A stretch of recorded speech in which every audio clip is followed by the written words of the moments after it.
Dzifa is somebody who served his party and his government with distinction. She was somebody who, when she was given any assignment, she went at it with all her strength, all her mind, all her energy, and all her resources. I recall when the Volta Caucus people came to see me, when I was the campaign coordinator, that they wanted somebody to hold the Volta Caucus.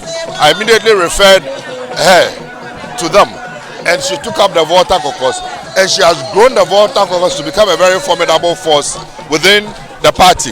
Apart from that, I recall there's a name we call ourselves, which is Zoklai. Zoklai in Ewe means interior.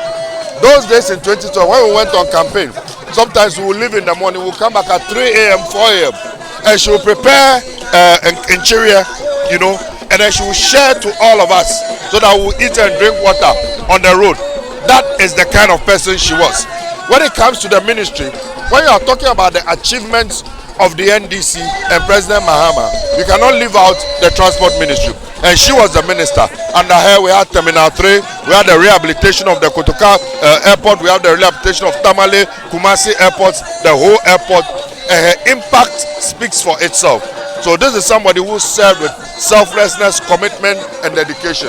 And they should serve as an example to all Ghanaians. Because she's the first minister in the Fourth Republic who voluntarily resigned for something that happened in her ministry, even though she was not directly and personally responsible. Now, let me put it on record that incident that happened, Madame Dzifa Ativor was not the one who signed that contract. She was not. She was not personally involved.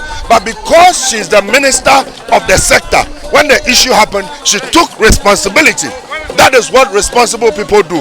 And so she rather has to be commended for taking responsibility for something that happened in her sector for which she was not personally involved, but because of what we call vicarious liability, she took responsibility for it. So it's rather a credit to her.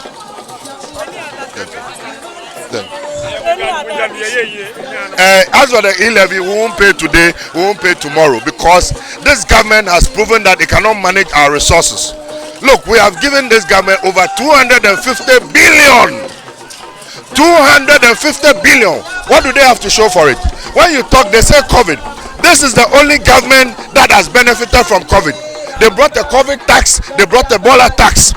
IMF gave them $1 billion in 2020. They gave them another $1 billion in 2021. IMF gave them $430 million. They took 10 billion from the consolidated fund from Bank of Ghana. They went into the oil reserves money and took another $230 million. If you put all together, it's over 30 billion. Have they accounted to it for you? The Auditor General says that in 2020 alone, over 12.8 billion is unaccounted for.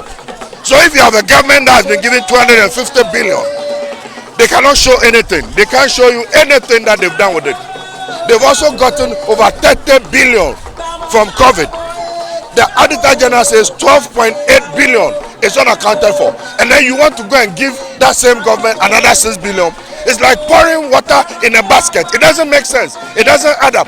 That is why we are saying that they have not proven to be faithful and honest stewards of our resources. And therefore, the E-Levy we will not pay today, we will not pay tomorrow. Our position is very clear. We've said that when we come, we will cancel it.